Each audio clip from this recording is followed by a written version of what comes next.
Hi, welcome to the Felt Hub. No prizes for guessing, but today we're making strawberries. I feel like a strawberry. It's so warm actually, but I have just been gardening and I have dressed for the strawberry occasion. So we're going to make these gorgeous, lush fruits. Simple enough to make, but you have to make sure that the technique is spot on, and that is what will get you these really expert results. Even if you're a beginner, you can make something look like you've been needle felting for years as long as you follow the techniques, and that is why I am here. So imagine these as a summer garland with needle felted balls or some other different types of needle felted fruit. That's a lemon. I'll do a tutorial for that. Or maybe as you know, a really nice summer brooch or something for a hat or a fascinator. I love fascinators. So these are what we're going to be making.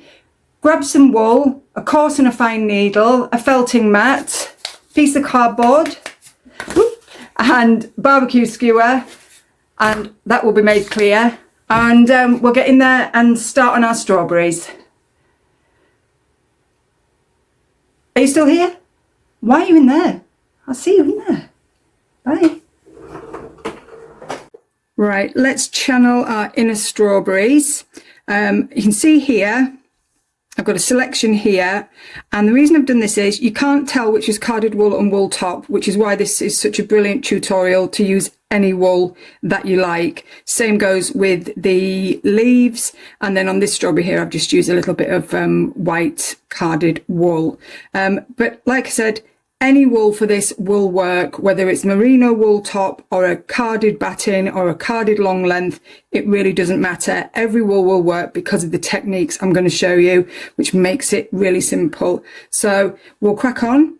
We'll start with our strawberry. Pop those to one side. I'm going to start with some carded wool. As I said, equally, you could use wool tops. It absolutely does not matter. And I'm just going to tear this down the middle. And this is all about technique. It's a simple enough project. Yes, loads of people make strawberries, but it's the execution of the technique which determines the end result. And I am going to make it easy for you and show you all my quick wins and tips that are going to make it look like you've been needle felting for years. Again, if you've watched any of my previous videos, you will know that I love our trusty barbecue skewer. It is a game changer if you were needle felting, whatever level you are at. It just makes creating a lot of shapes super easy. These were all done, the entire piece, around a barbecue skewer. I can't tell you how great it is as a tool. So I've got my carded batten. I split it into a thin length. You don't want too much bulk. Remember, you can always add more. So because it's wooden, it doesn't need any wax or anything sticky to help the wool stay sort of stuck to it. It just holds itself. And what we're going to do is we're going to keep that wool flat. We don't want it to start rolling in on itself. We want it nice and flat. And we're going to create just a cylindrical shape to start with. We're kind of going to end up with an egg shape that's narrower at the bottom. It's really basic shape. And then keep it tight, no air. And I'm using a 38 star needle, which you would call a coarse needle. If you don't know what you've got, not that one because that's a fine. If it doesn't bend, if there's not much wag, it'll be a coarse needle. That's the easiest way to tell. And all I'm doing is I'm just felting gently, just so this wool holds itself together.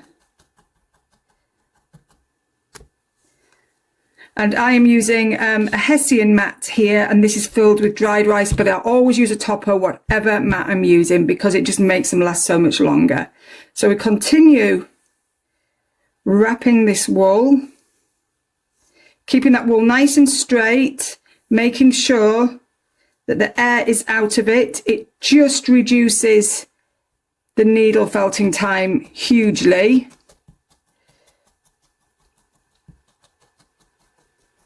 It also keeps your fingers away from the wool using this technique, as well as making it much easier to create the perfect shape.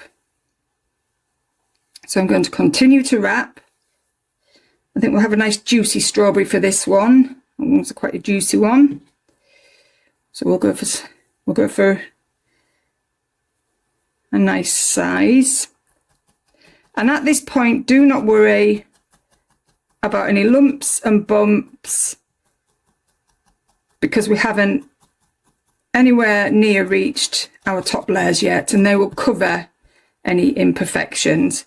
Just make sure that the wool is holding. Use finger guards if you feel more comfortable doing it that way, otherwise make sure your fingers are well away. And then I'm just going to pull some off. This is annoying. So there we go. So if you've got too much, pull it off. I'm just going to start wrapping around the top here now, as you see, because this is going to be the wider part of the strawberry. And I'm just now using the needle at a diagonal angle. So we are actually now starting to shape our strawberry. And this is going to be the top where the leaves and stalks are going to be. And that diagonal angle, what it does is whichever way that needle is pointing, that will narrow that area. You see? So if I'm going down this way, then I'm narrowing towards the base of the strawberry, which is where we want it narrowing. And if I was to go that way, then I'd be narrowing the wider part. But I want to be going in the direction of the narrow end. And I'm just going to tuck these ends in here.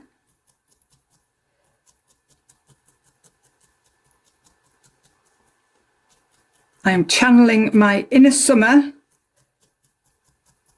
hoping for a nice stretch of decent weather. If not, we'll just have to craft it out. There are worse things. And can you see now how quickly that shape has started? It's still soft and not ready yet. A bit like most of the strawberries in the shops at the moment, even though it's mid-July. And keep it moving. That's the other trick as well. If you keep it moving, you'll keep that shape nice and symmetrical.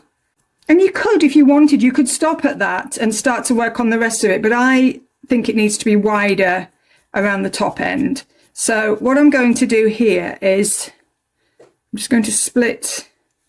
And if you split rather from the top, if you split from the middle of the wool, it pulls apart easier. So what I'm going to do is I'm going to leave this part, and I'm just going to wrap around here. So I'm going to pop that on there, just so it holds. And note that I'm still using the coarse needle. We'll get to the fine needle when we're doing the top layers and neatening it up. And then I'm just going to make this nice and wide, because we want a big fat juicy strawberry. Pull that off. Carded wool pulls off really easily. Wool top is a little harder to pull, so leave a longer length if you're using the wool top, if to make sure that you can pull off any excess. Find where the end was there. Going to go in now with my fine needle. This is a 40 triangle, but again, if you don't know what the size is, it's a bit bent, but it's still perfectly usable. If it wags a lot, that's going to be a fine needle. I know lots of you have got a lot of needles in your drawers and your craft stashes, and you may not know the sizes. It's not really that important to know the sizes. Just, you know, as you get more experienced at needle felting, you'll pick up a needle and you'll look at it and feel it, and you'll know. And you'll notice how, when you felt, how it feels as well. So if I was to pick up say a 36 star, so that's a 38 star, so the 36 is a coarser needle than the 38. The higher the number, the finer the needle. And I tend to like the 38 as a good all-rounder, because it just does most jobs, and most projects you can do from start to finish with the 38.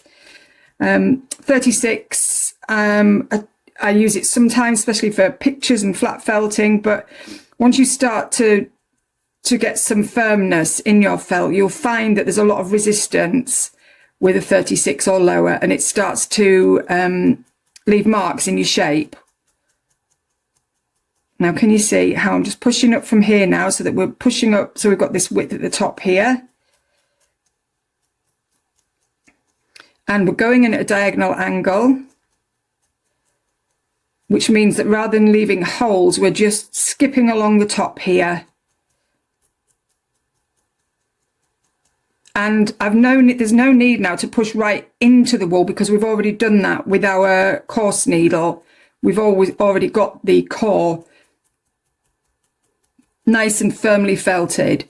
So this is about tidying it up, making sure that top coat is nice and smooth, and it also reduces any little wisps as well, but you can get rid of those with scissors, no problem with that whatsoever.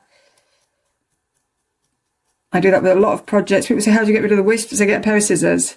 Okay, that's looking pretty good. Just think I need to narrow this a little bit. So I'm just going to work down here. So I've got a nice fat bit here. And that is almost our strawberry done. Just going to tuck in these wisps. When you drag with your needle, if you're using a fine needle, be super careful because it will break. So I always tend to, if I'm dragging wool around, I tend to use the coarser needle, and it just reduces the amount of breakages you have. There we go. So that is looking pretty good. Quite happy with that shape. So I'm going to whip that off there. And then I'm just going to felt across there just to cover that little hole from the barbecue skewer. Doesn't matter about that one because our leaves will be there. So that is our strawberry ready. And now we're going to move on to the leaves. So again, you can use a carded wool or a wool top for this, doesn't matter. I'm going to stick with the carded wool for this project. And then I am going to take small, thin wisps of wool. Now you want small, so let's see if we can get those a bit smaller. Yeah, there we go. So if you just pull through the middle of the wool like that. These are really tiny leaves, and you'll be surprised how little wool you need to create one leaf. And then I'm going to 1, 2, 3, 4, 5 or 6. 1, 2, 5. Right, I'll do 6 and probably only use 5, but there we go. So 1, 2. So if you lay them all down besides each other, then you know that you're using around the same amount of wool for each one, but don't be too precious. Okay, 1, 2, 3, 4, 5, 6. So then what we're going to do is we're going to fold it in half. We're going to roll that between our fingers. So that is the part that is going to be attached to the strawberry here. And we've got a little petal shape. And we do that with all of them. And it just mats that wool together. There's a bit less wool in this one I can feel, but it won't matter at all. And there we go. So we have got our 6 petal shapes ready. And this shape can be used for a multitude of projects. You can make birds' wings, you can make hare's ears. There's all sorts you can make with this really simple shape. So I'm now going to coarse needle. And this is where it's really important to have a topper on your mat, because flat felting, you know, you're going to be really working into that mat a lot more, and toppers are really important and dead easy to replace rather than replace your mat. So I'm just going to start with a coarse needle like this and just fold those edges in. And you can do that because it's such a small piece. You can do that with just the one needle. No problem at all.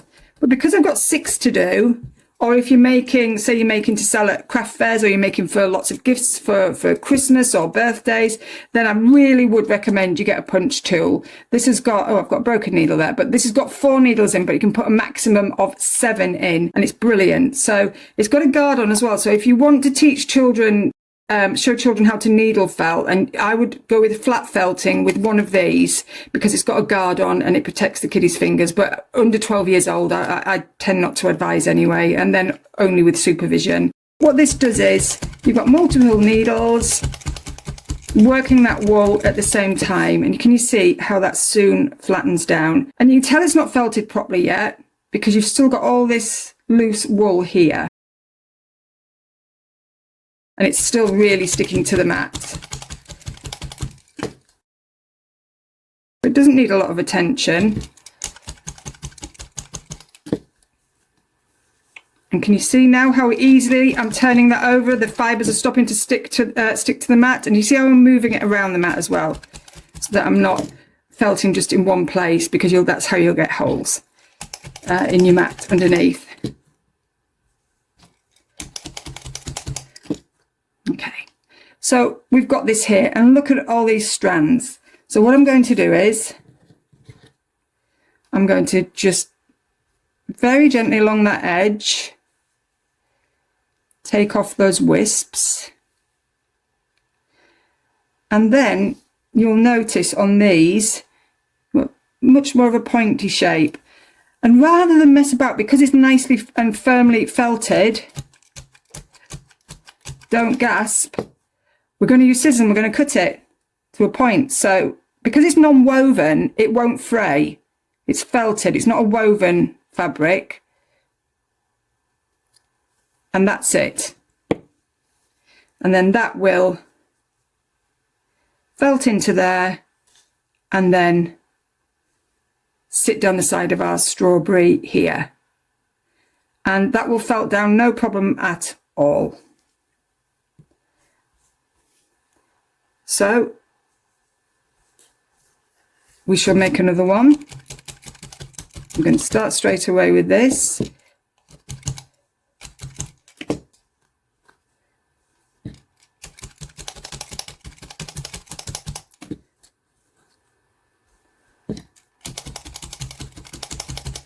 Like I say, fine needle, coarse needle will do this, no problem whatsoever. And of course you don't need to cut it with the scissors. You can shape with your needle. But I just find to get that really perfect shape. That's looking a bit flimsy, but I think it will be okay. If it's not, scrap it and start again. You're using a tiny amount of wool and they don't take long to make. I'm going to go in again.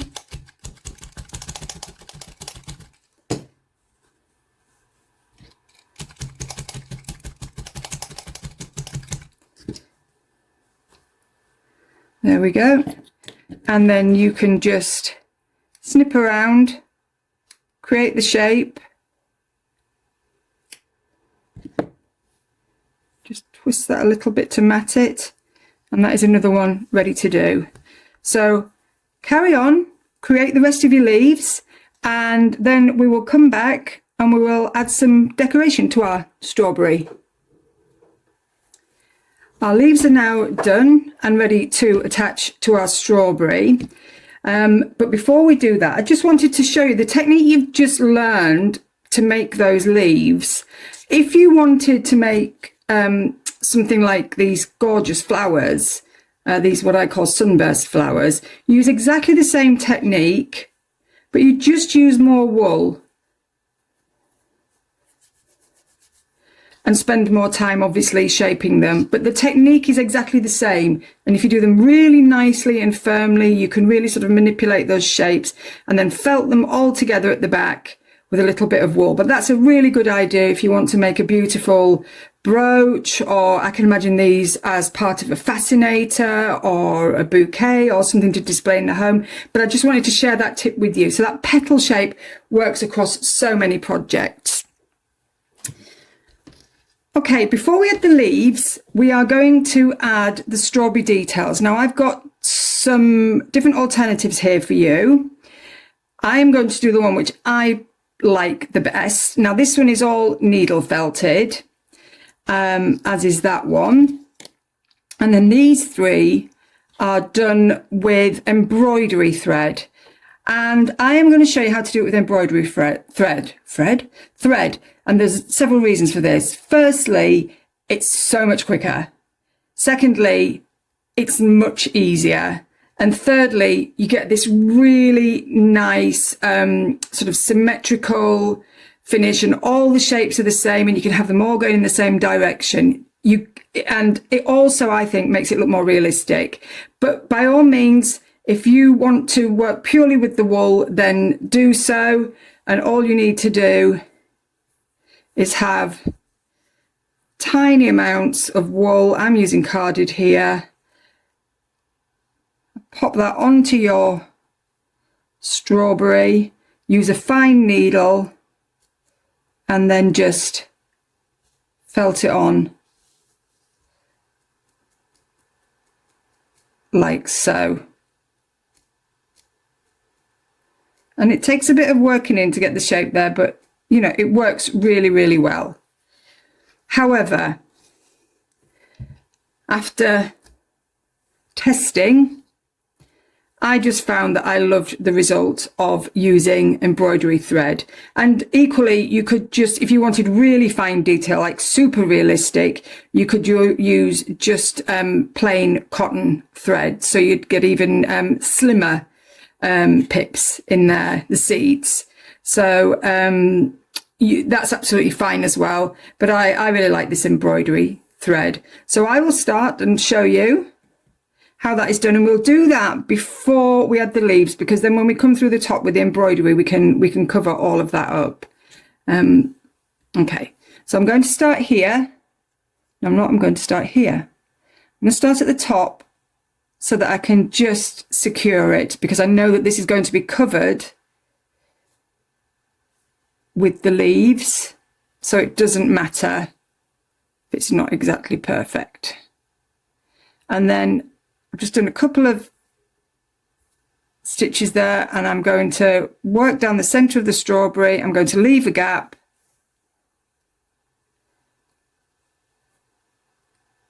go over and under. So just the simplest of stitches, and just make sure you try and keep that central as you go down. So what we'll do is we'll do this in quarters, and then into eighths, and then into sixteenths if you wanted, you know, lots and lots of seeds, which obviously, you know, strawberries have. And if you are looking for like super realistic, then go with the white cotton thread, which is, you know, obviously a lot thinner. So I'm just going to work straight across there and go up the other side. So we'll come up here.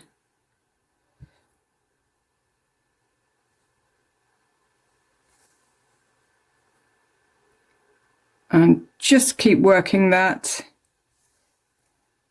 I'm going quite fast. I'm used to it, but you know, do them any size you want. You can do them smaller, larger.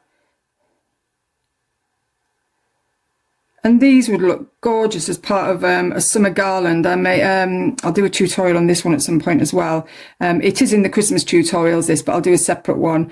These are lemon slices, and you know, you can imagine strawberries and lemons and little needle felted balls as part of a summer garland or display.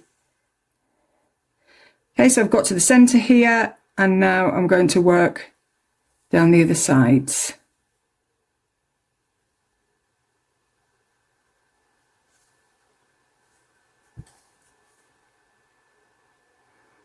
But really easy. And yes, needle felt it on by all means, but I'll be honest, I got bored. It just seemed to take forever, and I wasn't happy with the size. I couldn't get them all the same size, and it didn't look as realistic as this for me. But it doesn't have to. But I just really liked the effect that you got from the embroidery thread. And this isn't pure white, actually. This is kind of off-white cream. So you can get away with, you know, slight difference in colours. If you've got a really light beige or a sort of magnolia, or I think this is almost like it's like blush. It's like those, you remember those paints with a hint of pink? It's kind of like that. coming to the middle again, and now I'm going to work down the middle here. So we're splitting it into our sections.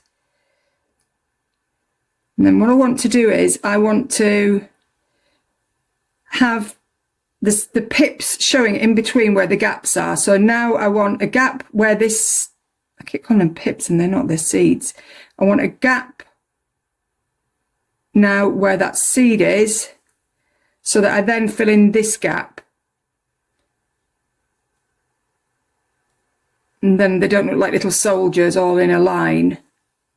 You see? So we're overlapping here. Got one there, and then we're missing that one across from the one we did previously. Through there. Miss that one. Doesn't have to be perfect, but you don't want them, like say, sitting like little soldiers next to each other, because it just doesn't look right. And then back to the center. And then continue. So here, we'll close that gap there and then leave a gap there. And you're just going through that top layer of wool as well. And if you're using the cotton, don't pull too hard, because with it being so thin, it will disappear into the wool. So just, you know, you can pull on this quite hard, but with the cotton, if you're using the cotton for more realism, or if that's what you've got to use, you don't have any embroidery thread, then just don't pull it through quite so tight like I am. And then you would just continue with the rest of them until you had something like this, or like this one. Or if you're using your wool, then you would have something like this. Or if you wanted to take even more time on it, then tinier pieces. And then we are going to add the leaves. At this point, if you wanted, you know, some strawberries have that sort of white area at the top where they're not quite ripe. You could put a little bit, just a little bit of carded wool around the top there. But I'm not going to do that with this one. So I'm going to put my first leaf. I'm just going to make sure that's matted. And then I'm going to pop it there. I'm going to use my fine needle to push it in. And then I'm going to just felt that tip in for now. Next one, just going to pull that off actually, we don't need all this wool on. Again, just next to it you leave a little gap, hold it like so, and then you're not losing all of the wool from this side into the strawberry. It's just going in nice and evenly. And then just pop that point down. You see where we trimmed them with the scissors, they don't fray. Like I said, because it's not a woven material, that doesn't happen. And then continue with the rest.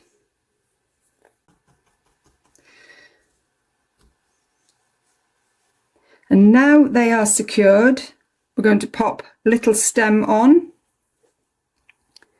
And again, really simple.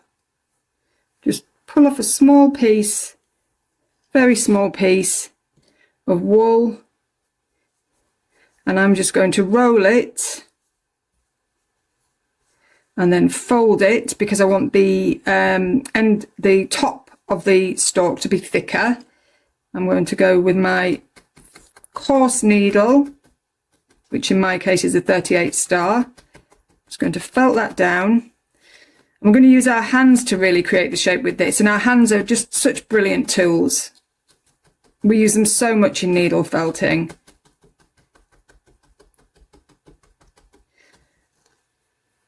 But then all I'm going to do is just roll that, because I want that nice and firm.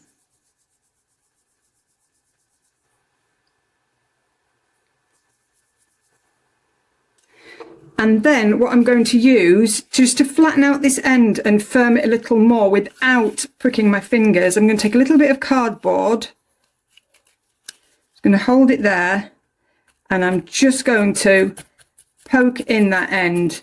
And what that does is it keeps your fingers safely away and allows you to felt a really tricky shape. Can you see how that I've got that nice stalk shape?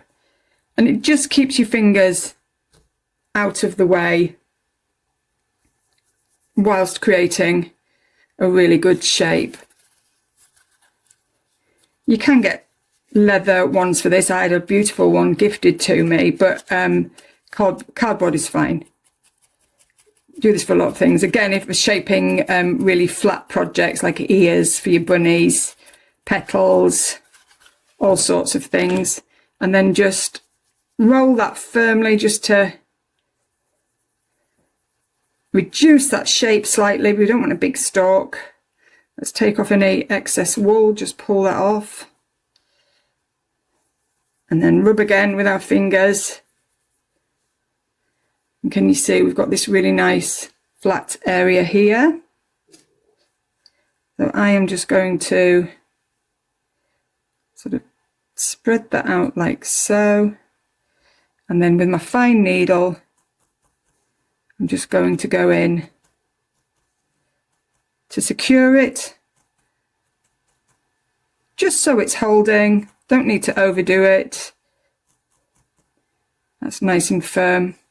Just give it a little bit more. It's just gone slightly off center, so what we do is we pull it over and we just felt in a different spot.